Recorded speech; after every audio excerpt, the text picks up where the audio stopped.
Bye Bye Brasil, de 1980, filme dirigido pelo Cacá Diegues, e no elenco temos o José Wilker fazendo o papel de Lorde Cigano, a Beth Faria como Salomé, o Fábio Júnior interpretando o Cisso e a Zaira Zambelli no papel de Dasdo. O filme narra a história da caravana Holiday percorrendo o Brasil. Comandada pelo Lorde Cigano, a trupe chega numa pequena cidade. Lá, um jovem sanfoneiro se encanta, implora para seguir viagem com eles e, junto da sua esposa grávida, se embrenha um país adentro, percorrendo a Amazônia em busca de um Brasil ainda arcaico para suas apresentações mambembe.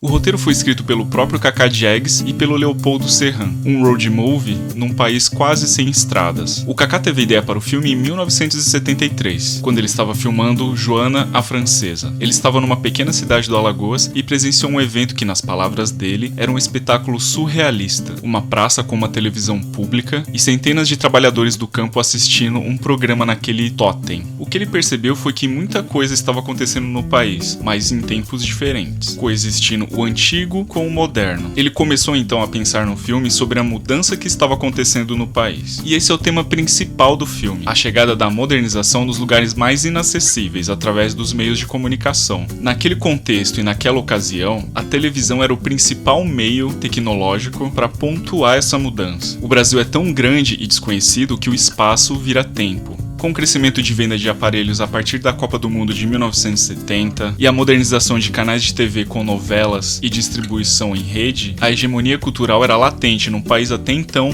plural, culturalmente falando. Ou seja, a diversidade, característica de cada região, estava agora diante de uma influência padronizada, de um país moderno idealizado pela televisão. O roteiro do filme é construído para explorar essa ideia da cultura popular reagindo à novidade americanizada. Embora o discurso seja de certa maneira uma crítica, é construído de maneira leve, quase cínica em alguns pontos, a começar pela escolha do nome, Bye Bye Brasil, um adeus ao Brasil antigo e um convite ao novo Brasil. Os personagens que movimentam a história carregam em si algumas simbologias. Cisso, um homem do campo, nordestino, seduzido pela ideia de prosperidade da cidade grande, decide se arriscar acompanhando a caravana, levando consigo a sua cultura regional em mãos, representada pela sanfona que ele toca. Sua esposa, Dasdo, acompanha o marido por vontade própria. Grávida, traz em seu ventre a criança representando essa renovação, a nova geração que aponta para o futuro. Andorinha, anunciado como o homem mais forte do mundo, representa o negro e como ele era visto na sociedade. Ele não tem uma linha de diálogo no filme todo. É uma espécie de faz-tudo, inclusive usado pelo dono da caravana em apostas de força. Ou seja, Andorinha representa uma grande parcela da sociedade que não tem voz e serve apenas como mão de obra para enriquecer os seus patrões. Salomé, a rainha da rumba, carrega em si a representação da sensualidade da mulher brasileira. Apesar de atuar como estrangeira, explora de maneira inteligente a valorização que o brasileiro dá ao que vem do exterior. A força e a cumplicidade que ela tem com seu companheiro é mostrada no momento em que ele perde tudo, e ela sozinha consegue trazer o dinheiro que é necessário para que todos consigam continuar a jornada. Lorde Cigano, o líder da caravana, é o arquétipo do malandro. Astucioso com as palavras, é aquele que faz nevar no sertão. O típico brasileiro que consegue as coisas no jeitinho, na conversa, interessado no dinheiro, porém pensa no coletivo, quer prosperar com sua trupe. Ainda leva consigo o romantismo artístico. E mesmo quando conquista fortuna, investe num caminhão novo, na intenção de melhorar suas apresentações Brasil adentro. O filme começa com cenas parecidas a cartões postais. Uma linda paisagem natural com uma linda cidade ao longe, barcos à vela, vasos de barro, comidas em sacos, uma feira acontecendo num pequeno vilarejo, cavalos passando pelas ruas de terra, arquitetura antiga, artistas lendo cordéis, músicos entoando músicas regionais. Cisso toca a sanfona para um pequeno público que presta atenção e lhe dá alguns trocados. Essa calmaria é interrompida por uma música extremamente incômoda vinda de um alto-falante. Um velho caminhão colorido para ao lado da feira e anuncia a chegada da caravana Holiday. Naquela pequena cidade com o fabuloso Andorinha, o rei dos músculos, a internacional Salomé, a rainha da rumba, e o extraordinário e inimitável Lorde Cigano, o imperador dos magos e dos videntes. Essa sequência de acontecimentos determina o tom do filme. Entramos no universo de um Brasil regional e somos apresentados aos personagens principais alterando essa monotonia. Em sua pequena apresentação mambembe, a pequena trupe reúne os moradores sob sua lona e Lorde Cigano faz nevar no sertão. Salomé se apresenta dançando sensualmente, despertando a atenção de Cisso, que estava na plateia com sua esposa. No dia seguinte, com a bênção de seu pai, Cisso se oferece para seguir com a caravana. Aquela pequena cidade já não é suficiente para ele. Acompanhado de Dasdo, sua esposa grávida, eles embarcam numa aventura Brasil adentro com a trupe. Numa parada de beira de estrada, Lorde Cigano se depara com um caminhoneiro que fala muito bem sobre uma cidade na Amazônia, onde existe muita riqueza, Altamira, e eles partem para lá. Chegando numa pequena cidade em que a caravana sempre teve público, eles se deparam com a escassez. Percebem que as pessoas estão aglomeradas numa praça da cidade, assistindo a uma novela numa pequena televisão instalada pelo prefeito. Eles destroem um aparelho e são convidados a se retirarem da cidade. Seguem viagem pela Transamazônica e no meio da estrada Dasdo dá a luz a uma menina, que é batizada de Altamira, ou Mirinha. Ainda no caminho, eles encontram um grupo de índios que já tiveram contato com o homem branco. Eles vestem roupas como pessoas da cidade grande, carregam um rádio e as crianças seguram brinquedos que simulam uma TV, um avião, e eles pedem carona até Altamira. Quando chegam na cidade, a trupe se frustra. Percebe que o lugar é cheio de antenas de TV, bastante desenvolvido e com muitas opções de entretenimento. Lorde Cigano perde o caminhão da trupe numa aposta e Salomé levanta uma grana até eles seguirem para Belém do Pará. A partir de lá, a caravana Holiday não existe mais. Cisso, Dasdo e a Neném seguem para Brasília, Salomé e Lorde Cigano ficam em Belém e resolvem sua situação. E a resolução da história vem depois de uma elipse temporal.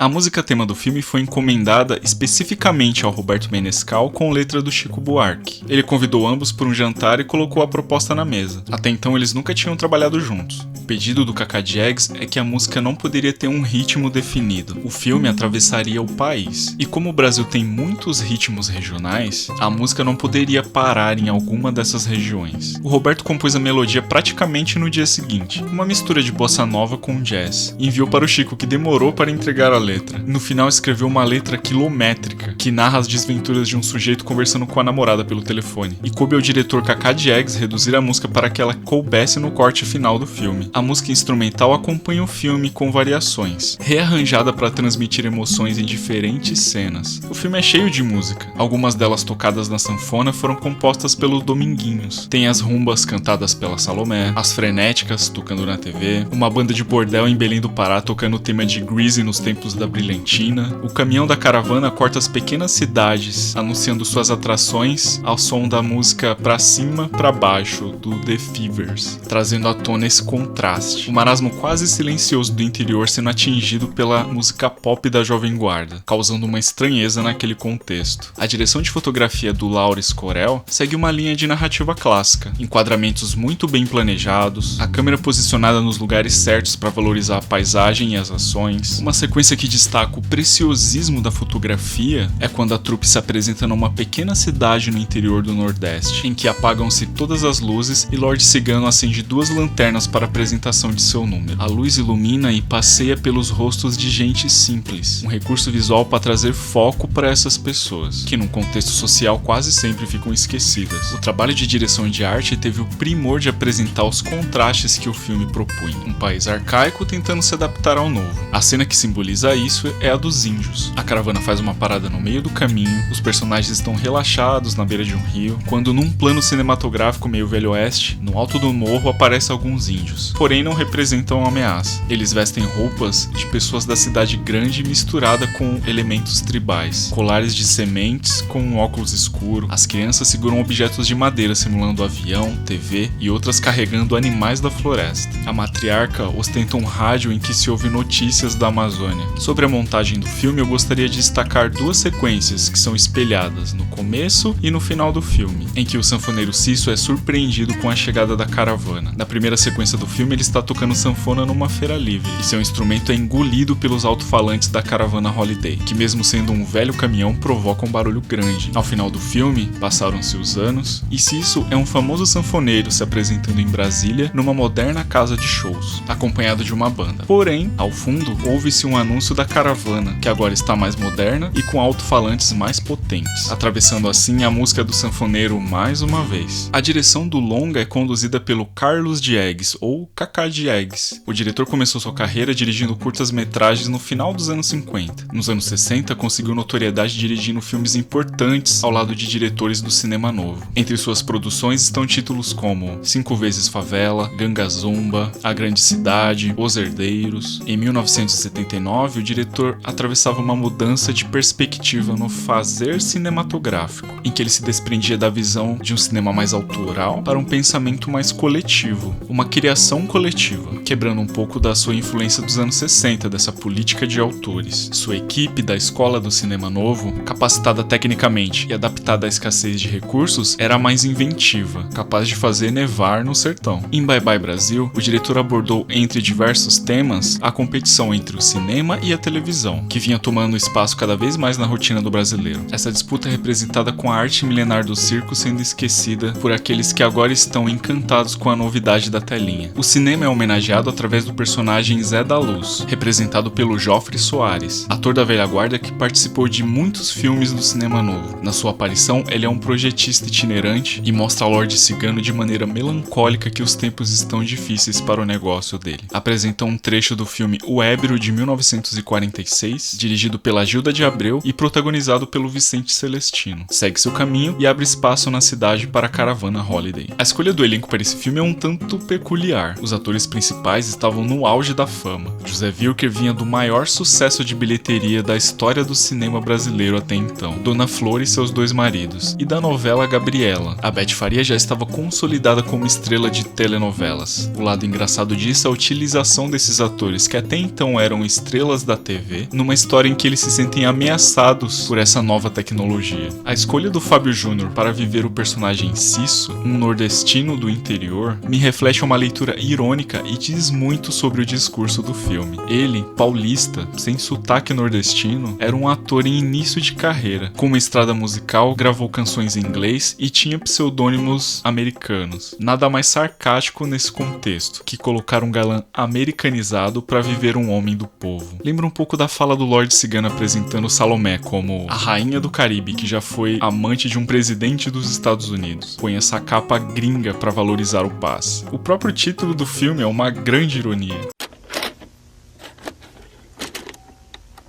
Bye Bye Brasil é um filme divertido, um recorte da nossa história que marcou um momento político delicado, porém pronunciava um país novo. A última frase nos créditos finais é "Ao povo brasileiro do século XXI". Um filme que vale muito a pena revisitar, entender o contexto da época em que ele foi produzido e de lá pra cá perceber o quanto evoluímos, ou não. Bem, se gostou desse vídeo, inscreva-se no canal, muito obrigado Kaká Diegues e prestigiem o cinema brasileiro.